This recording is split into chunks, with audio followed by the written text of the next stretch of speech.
Welcome to episode 115 of the Closing Table with Lawyers Title. I'm your host, Tamera Gaede, and today's special guest and I are going to redefine success in 2026 right after this. Welcome to the Closing Table with host Tamera Gaede, where we break down how to be successful in real estate and what it's really like to work in the real estate business. This is the Closing Table with Lawyers Title.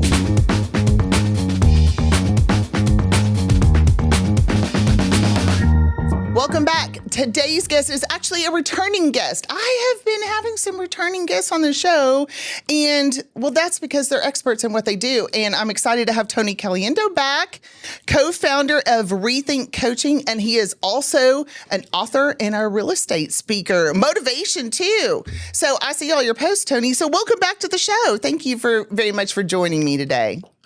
Thank you. Really excited to be here. I know, me too. Did you do a podcast yesterday? Did I see a post about something really earth-shattering that you were talking about on this podcast? I think inquiring minds need a 50,000 view recap on that.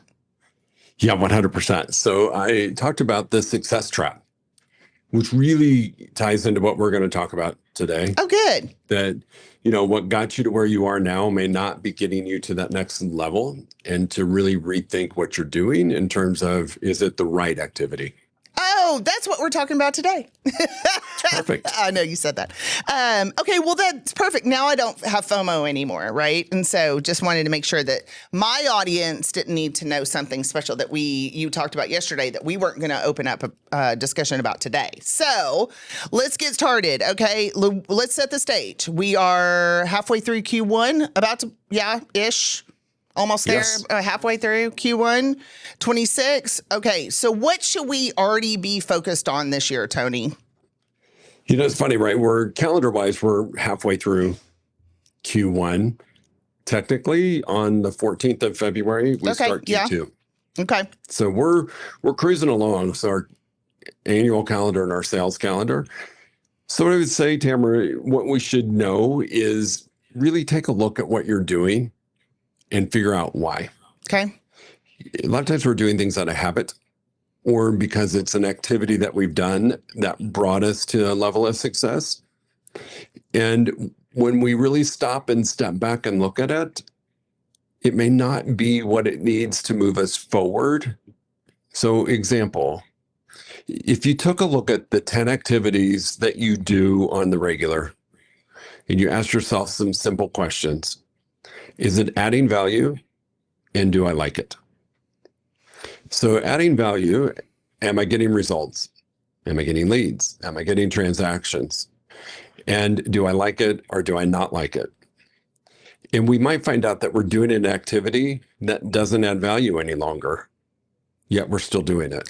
I feel like that's where we are, where a lot of real estate professionals are right now, right? We've seen just a little pickup this year. All the predictions, I've been to how many economic forecasts now? It's going to be a little bit up, but you can basically call it flat, right? We've been wanting things to change for 3 years now. This is our fourth year of flat or hard or whatever you want to call it. And if you haven't, we call it pivoting, right? If you haven't pivoted by now, you're probably in a tough spot, So I like this idea of making your list of your 10 activities. And we're talking about like open houses and door knocking and things like that, correct? Correct. And sometimes it's not great activities. Like I find myself on social media an hour a day. Is it adding value? Am I getting leads? No. Like right? It's really like what you do on the regular. Take an honest snapshot of what you do on the regular on a weekly basis and get real with it. Because what we want to do is ultimately identify 3 activities that are bringing you value and you like. Well, and I think that's important too. Like you have to actually like what you're doing. I actually had an appointment with one of my clients, let's just call it 2 weeks ago. And she's always been a sphere-based realtor, meaning that's how she's gotten her business is through her sphere. Well, her broker told her to start a geo-farming campaign. And so now she's learning to geo-farm. And I'm like, let's take a closer look at this, because you're already stretched thin, right? And you've already had productive years. Why are we picking this activity? And I asked her to explain to me why, and if she really wanted to do that.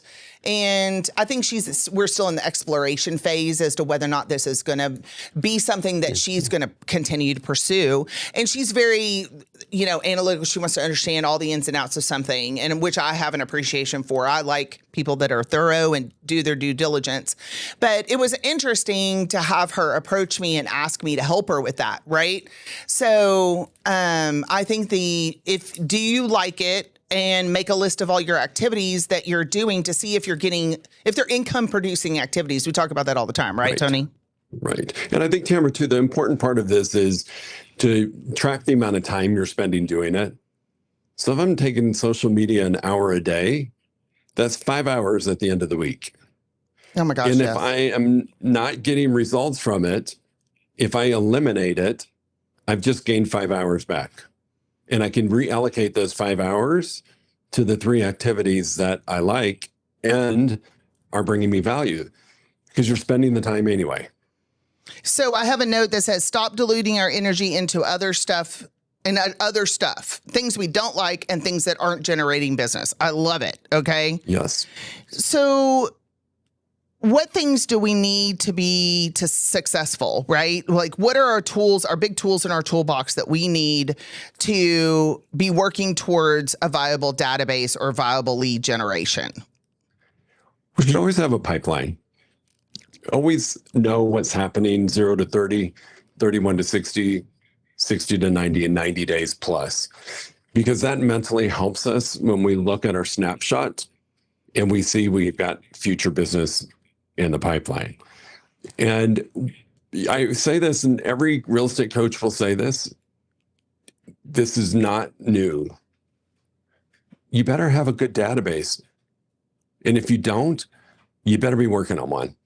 Yeah. If you don't have a strong database, it's really hard to be successful, because you're going to be that agent that's doing constant lead gen, that churn and burn, churn and burn, churn and burn. Yeah. Versus steady income. Well, even in the leads that you're buying today can turn into part of your database. I mean, they should always be part of anything that comes in the door should turn into part of your database, right? Your lease listings will turn into buyers later. Your young sellers will turn into step up buyers later. There's all of these reasons why you need to be building your database, and anyone that needs to be added to it, correct? Yeah, when we lead generate, we mistake that we're looking for a lead. There's really 3 reasons to lead generate. Find a lead, somebody who's going to do something in the next 30 days. Yep. A nurture, someone who's going to do something in the near future, or I'm adding a name to my database. That's why we lead generate. So when we talked, we said database plus 2 other lead gen pipelines, right? Yes. So that's your suggestion. Some people say 3, some people say 4. I don't know. I appreciate the 3, because you want to make sure that you're not getting too scattered and diluted, in each one of your each one of your lead gen pipelines, right? Correct. Okay. And so, I don't know if I should say this. I have some pretty funny notes. If you are resistant, you better not reel cut this, Jesse. I'm just warning you right now. If you are resistant to developing your database, get out of real estate. If you don't want to do that, join a team where you can get leads or get out of the biz. That's pretty much it. Yeah, I didn't say that, y'all. But I might support it. Because we're salespeople, right? This is how we generate our business. We've got to be able to be willing to developing our database and then turning it into, a pipeline lead. 100%. Real estate is a relationship business, period. Toe to toe, belly to belly, face to face. You've got to have a relationship. I don't care how you get the lead, get a relationship as quick as you get the lead. Yeah. If I met him at an open, if it was a cold call, I don't care what it was. The second I make a connection, I need to create a relationship. That's what's going to get the business. So if you're resistant to leaning into your database, which is where your relationship should live, it's going to be a tough road.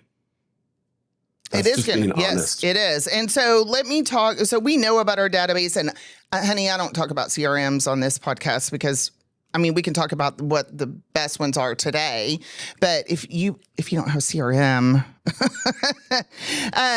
what would make sense? So we've got our database. Give us some ideas of what would make sense for our other pipelines in this current market. So, quickest path to a lead right now, open house. Okay, we did talk about that. Those and expireds are really a good source at this point. Typically, they've expired for a reason, either the condition of the house or condition of the seller. Yeah. And I would say open house is the quickest way to meet an active buyer or seller who's in the current market. I had another client I was texting with this morning. I just reached out to her because I was thinking about her. I hadn't talked to her in a minute. She said she had sent out 27 expired listing packets, right, to the sellers, trying to, get their attention and some valuable information she wanted to send to them. And I was like, interesting, you're working expireds now. I think aren't we going to, have we seen an uptick in expireds? I feel like we probably did, right? In the last few years? Okay. And we do have a little bit of a hole to dig out of, right? Because they already have some sort of, they were unhappy for some reason, right? The house didn't ultimately sell, which was what their goal was. So can you give us some examples of some scripts, give us a quick script or two, something that would be helpful to them when they're going to meet with these sellers to try to dig out of that hole? How would you frame it? So that you're not professionally bashing the previous realtor, right? Because you never want to do that. It doesn't make you look good. So can you talk, do you have anything you can, and I'm shooting off the cuff here. It's not something that was on my discussion notes, Tony, but I reserve the right to do that. Can you help us with some words of wisdom to help direct, realtors that are going to meet with these expired listing clients? I think this is not the time that you can count on the market to sell a house. And that's perhaps what was happening. So you have to present that you've got a proven process to sell homes in any market, and specifically the current market that we're in. So that would be the approach I would take. I have a proven process to sell homes in today's market, and I would love to share that process with you. And how would you present that process to them? Right? Do you think print materials are the way to go online? Doesn't matter whatever the client wants. Is there something that's more effective over something else in a way to transfer that information to them? I say do both. Okay. Electronic and pen and paper. Okay. I think sometimes having that laying around, you can pick it up and look at it. And most agents have steered away from doing paper cost, and they just don't want to do it. If yours is laying there and they see it multiple times, they're going to register to your name, versus the only time I see it is if I'm on electronic and I intentionally open it.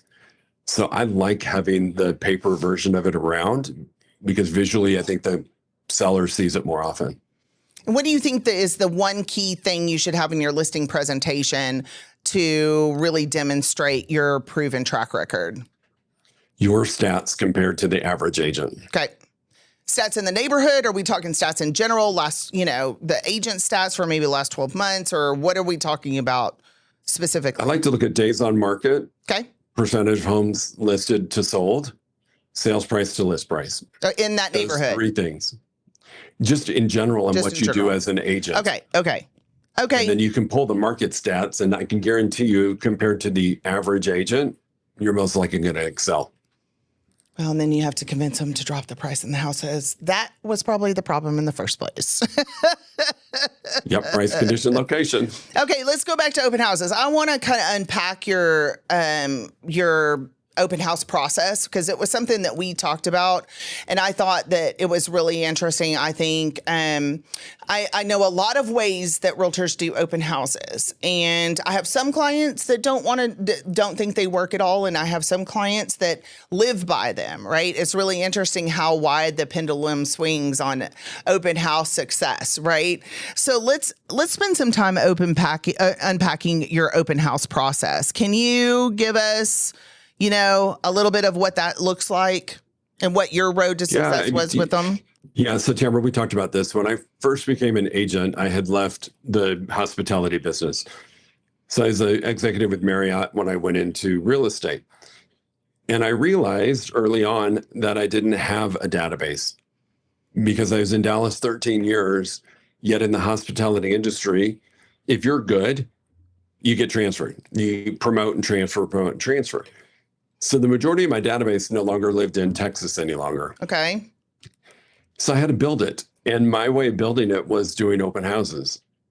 And I did 2 on Saturday and 2 on Sunday. Different houses or same 2 to house? 4. Different houses. So 2 to 4 open houses on Saturday and Sunday. 11 to 1, 2 to 4. Okay. Why are those times? I hit those were the times that worked well for me. Okay. And I could get 2 in a day. Okay. So you can alter the times if you have more traffic between 3 and 5 or 12 and 2, change it. But I chose to do 4 a weekend for a couple of reasons. Increased my visibility, lots of signs in the neighborhood, and increased my skill. I could convert at a high level. So you obviously already had the listings because those are, wait a minute, let's back up. That's not obvious. Were they your listings or somebody else's listings? Doesn't matter. It doesn't matter. Okay. And so just pick, well, I mean, we can't do cross brokerage open houses anymore. That makes a little bit of a complication, but so we want 2 to 4. Okay. And did you pick a neighborhood? It was your neighborhood. You were geo-farming the neighborhood, or were you working just around the open house?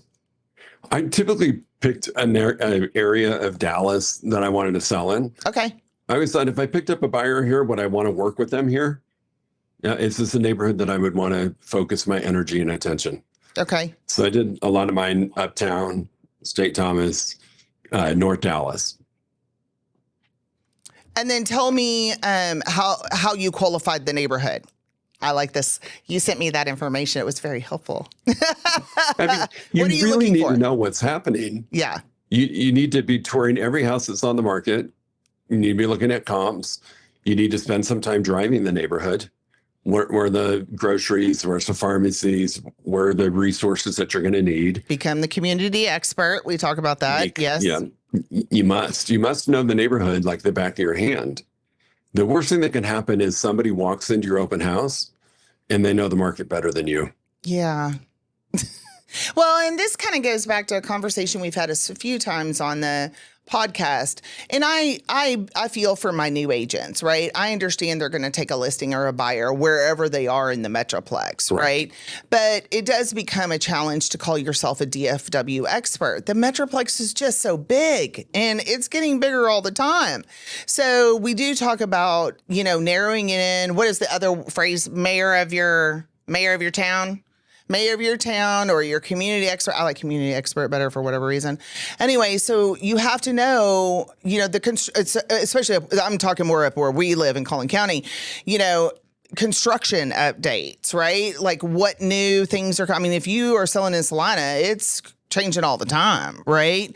So really spend some time understanding the area around your neighborhood before you try to dive into it. Understanding comps, understanding what's on the market. Okay, got it. Any other things that we use to qualify a neighborhood? I mean, I would look at how many houses are turning. Okay, yep, turnover rate. So let's talk about turnover rate. Share? What are we looking for? We want to make sure that houses are selling. That we're looking at homes going on the market and turning, meaning they actually sell versus expire or terminate. Okay. That it's a desirable location. So what are we looking for in a turnover rate? I mean, you want at least 80% of the listings taken to sell. Okay. If they're not. Wait, taken to sell, meaning they went under contract and closed. Correct. Okay. I mean, some aren't going to sell just because the market has shifted and sellers are not realistic about price. So some right now are not going to sell. And it's not a condition of the house, it's a condition of the market. Sure. Because prices have shifted. Mm-hmm. So 80% of the listings need to convert to closings. We typically say, I think my geo-farming class says 5 to 7% turnover rate in the neighborhood. Like we've got to see some activity, but I think 5 to 7 is what we say. Do you have a percentage? That's about right. You want to look and see how many homes on average in a neighborhood are moving. Yes. Because if you have low turnover, it's hard to geo-farm, you're going to have less opportunity. 5 to 7% increases your opportunity to get a listing. And then we're also looking to see how many of our competitors are in this space. So talk to us about that. If you're doing geo-farm, you need to know. Yeah. If an agent has more than 20% market share, they have a pretty good foothold on that market. I love that number, 20%. Okay, that's what you're looking for. Doesn't mean you can't break into it. It just means it's going to take longer. So if you're doing a geo-farm, 5 to 6 months typically before you see any result. You have an agent or two that has 20% or more market share, you're looking at a longer term. Did you say 5 to 7 months before you see any payoff in the neighborhood once you start geo-farming? That's pretty quick. I don't usually say that fast. Jesse's shaking his head. Yes. 5 to 7 months before, like a single transaction, like you'll have gotten a transaction. Okay. 5 to 7 months. I usually say like 9 to 12 if you don't have a foothold in the neighborhood of any kind. Depends on how often you're touching the neighborhood. Okay. If you're going to do geo-farm right, it's twice a month.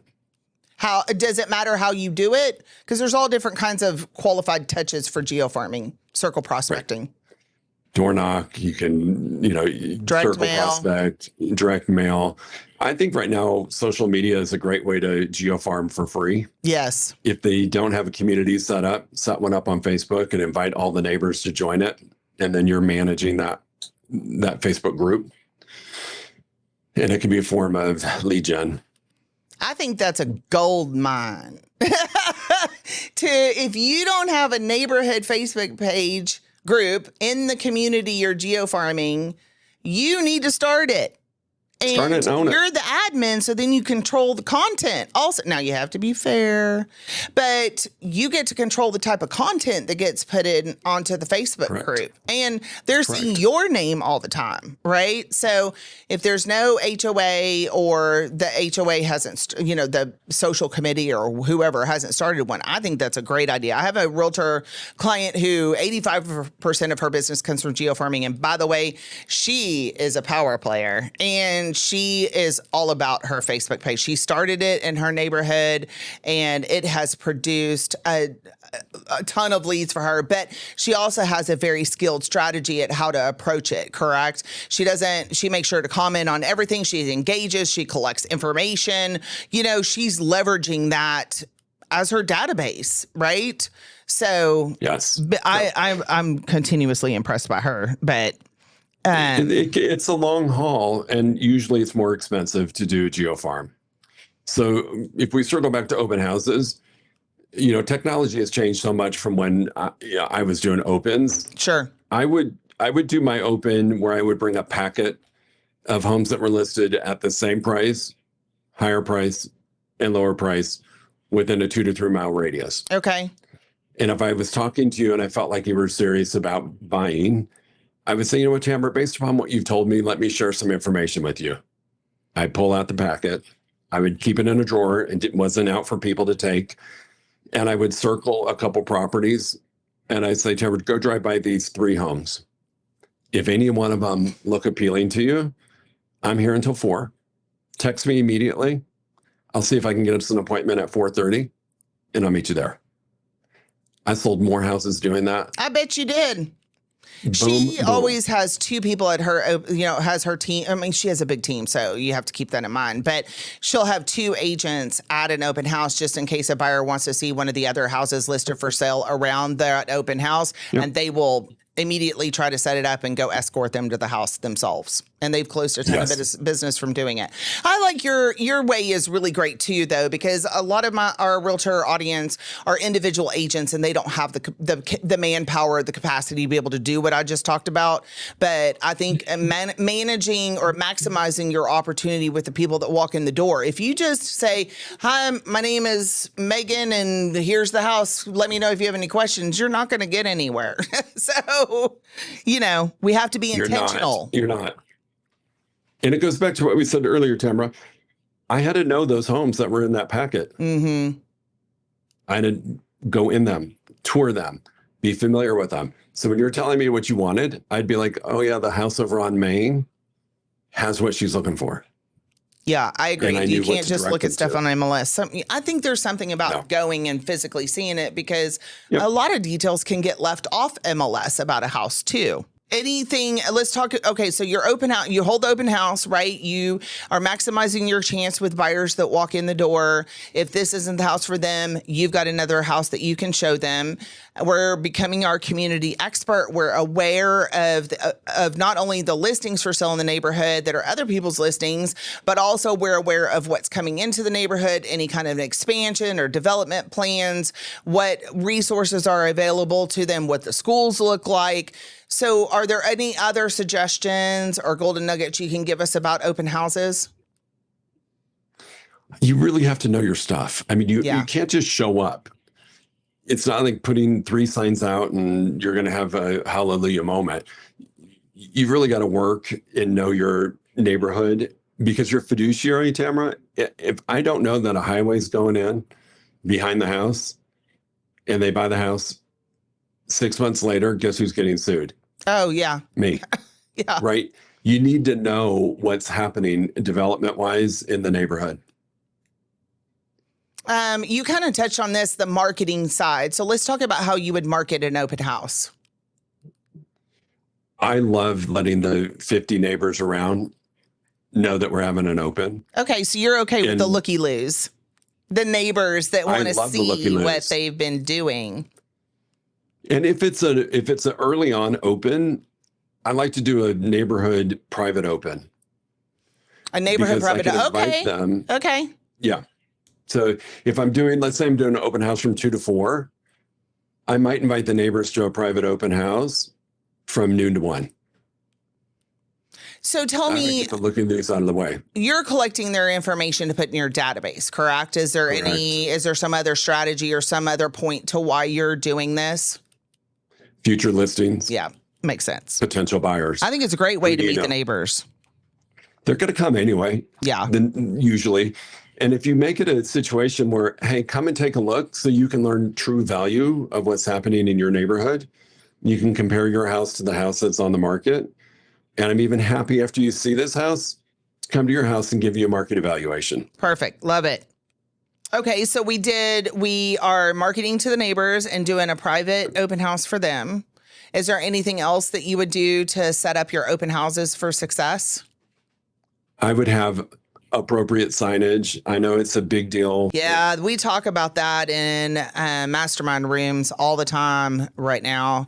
And I think, and I don't want to speak for all of real estate here, but the general consensus is take your chance and hope that nothing happens, And I think what I'm hearing is the biggest concern is that their realtors, their sister and brother realtors are the ones that are going to turn them in, not everybody else.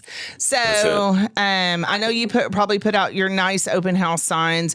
And then I've got some clients are knocking on the doors of the neighbors, asking permission to put it in there. And as long as they have permission and it's private property, they can do it and won't get in trouble. Correct. Is there any other marketing that's your exterior, like neighborhood marketing?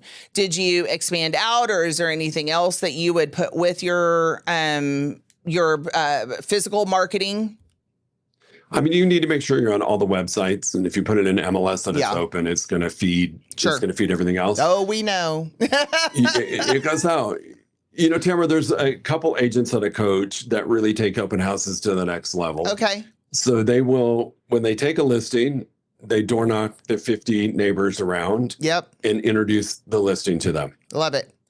They invite them to a private open at that time. Okay. So they have an invitation to that ready to go to hand to them. Correct. That's their little and item a of couple value. flyers if they know anybody who wants to buy in the neighborhood. Okay. Then when the house goes under contract, they door knock again.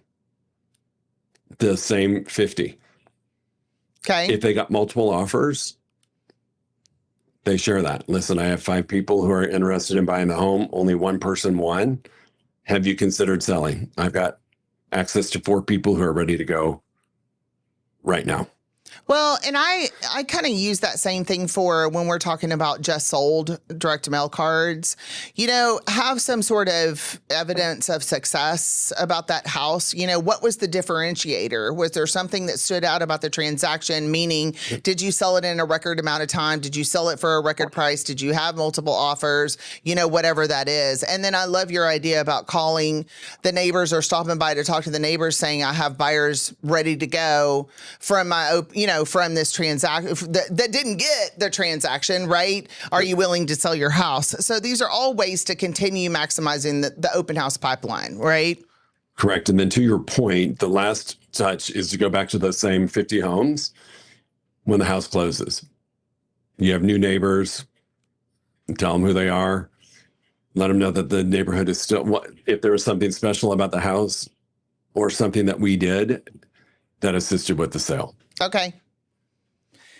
And by then, they're your new best friends. Correct, because you've been there at least 3 times. Yes. And so, okay, so you talked to us about open house success. We did kind of dive into geo-farming a little bit, which I love. I'm glad that we did that. There was something else that you did that was a part of your realtor events for the week, a checklist. So you did 4 open houses in a weekend, and then you did something else during the week. Networking I would go to as many functions as I could. Okay. And we're not talking industry functions. No. We're talking like consumer meetups. Correct. So chamber meetings, if you can get to a party, go to a party. It's a networking opportunity. I just made a point that twice a week, I was getting myself out into a room full of people. Okay. And I did the realtor events as well. At first, I'm like, why do I want to go there? It's a bunch of realtors. But the relationship between agent to agent is important when you submit an offer. So I would do those as well. No, it's really important. I mean, I've had realtors tell me that, that this realtor doesn't have a good reputation. And, if they can get out of allowing them to get the contract, they will. So, yep. I think it's really important to have a good reputation with your realtor friends in real estate, but they're not going to give you a lead unless it's a referral. So let's talk about these networking meetings. Was there tell me the 2 that you went to, who were the people made up of, or what kind of group was it? So I would find out different business mixtures that were happening, because you could meet some great people that were at the networking events. So hospitality industry, whatever it was, chamber, any kind of business that you're interested in, I would go to. So a lot of mine was in the hospitality world because I could speak that language and I was an agent. Okay. I think the Economic Development Corporation is a great place for that also, because they're the ones that attract the businesses. They're the ones that have the conversations and woo the businesses to come into the city. So especially like up in my neck of the woods, Salina, Prosper, McKinney, all of those have regular meetings. Like there's quarterly EDC meetings in Salina. I'm going to actually start going now because I want to hear what's coming. But I think that's a great place to meet people and would get you a lot of valuable information about the community that you're working in. It is. I also made a point to meet the admissions director at the universities. Okay, I like that too. That's a great idea. Freshman admission director, and I asked them anytime they had an event for new students if I could be present. Okay. And I sold the heck out of houses to mom and dad who were buying a condo for their kid or a house. Great idea. It's an easy way. No, that's a great idea. I love that golden nugget. Love it. Okay, so let's talk about your new book. Yes. That's very exciting. It's very exciting. So tell us the name and tell us about the book or how much you want to tell us. I will tell you anything you want to know, but in a nutshell, really the book is called Less Over More. And the intention of the book is to figure out how we can redefine success through the power of less. So if you go back to that very first exercise that we did. Yep, list the 10 things. You identify those key areas and you eliminate a lot of the areas that are not working for you. That's identifying the right more and letting go of the wrong more. And when you do that, you create the space for amazing things to show up. So it has a lot of models in there that I've used as a coach. Okay. That have helped my clients reach high levels of success. I love that. And my goal is just to have us stop defining success by I've got to hustle harder. I have to do more. I can't rest. I can't take that vacation. It's getting really intentional about how you arrive at success. Wait a minute. The title again is Less Over More. Did we say something? More. Create success. That's what you said. Create success in 2026 by doing less. I mean, It's like you're speaking to me. One of these days, I'm going to figure out how to do less. I'll help you out. No, I think you could. Here's the opportunity. So it's available for pre-sale right now. Okay, where can we get it? Anywhere and everywhere. Amazon's probably the easiest. Okay. And so here's the offer that I'll make to your listeners. Ooh. So I have a link, but if they just go to Amazon, Simon & Schuster, Target, wherever they want to buy a book, Barnes & Noble, and they pre-order, just send me an email, tony@rethinkcoaching.com, with their order number. I will invite them into the community that I've built for Less Over More. Oh, wow. That's cool. So early adopters can hang out there, and we're going to talk about the models in the book. So they can join that, and then I will send them the copy of the worksheet of identifying those activities and how to do it at a high level so that they can identify what their right more is. Oh, that is great. Yep. So because that's I think I wouldn't be surprised. You know, we all did our business plan right in Q4. And so, are some of my realtor friends already assessing, am I making the right decision? Am I going in the right direction? So I think some of these things will help keep everybody on track this year. It's incredibly important to stay focused this year. Okay. Because as we talked about kind of at the beginning, this is year 4 of, I mean, it's fine. It's not exciting or sexy. It's fine. We're going to be fine. Yep. This is year 4 of, It's year 4 of you make the market. The market is not going to make you. Ooh, it's just not. That's some tough love right there. So it is a year that is looking more optimistic. Okay. Yet we still have to make the market. And so this is where, with the clients that I have the privilege of coaching, I really get serious about. You wrote a business plan. Does your calendar reflect the business plan? Or was it just a great idea? And are you committed to and being consistent with those strategies? And then lastly, are they the right strategies? Are they giving you results? And if they're not, we either need to work on those strategies a little bit more, or we need to shift them around. I agree 100%. Don't sit in it for too long. Okay. Now, don't chase every squirrel shiny object that comes across your desk, right? You do have to stay committed to your pipeline development, right? To make sure that it's going to pan out. I mean, we gave a prime example of geo-farming. You said 5 to 7 months. I'm going to have to change my slide. And so I think, some of those things we're going to have to stay in it for a minute, right? We can't pivot super quickly. Now we're talking about trying to pivot December, it's from December until now, which is mid-February, right? So we've got to stay patient with the ones that are longer payoffs and make sure that we're doing all the activities for success. But when we're talking about reassessing what the direction we're going and maybe pivoting, what specifically are we talking about? So here's my measurement: 90-day minimum commitment to the activity. Okay. Then at the end of 90 days, ask a very simple question. On a scale of 0 to 10, how did I show up? Consistency. So if I have doing 20 people a day, and I was supposed to do it 5 days a week, and I might have done it 2. And we're talking about calling or touching on our database people. Got it. Database, cold calling, whatever. But whatever the activity is, if I showed up at a level 4 for consistency, 4 out of 10 is 40%.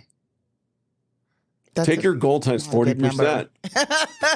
40%. Take your goal times 40%, and that's what you're going to get.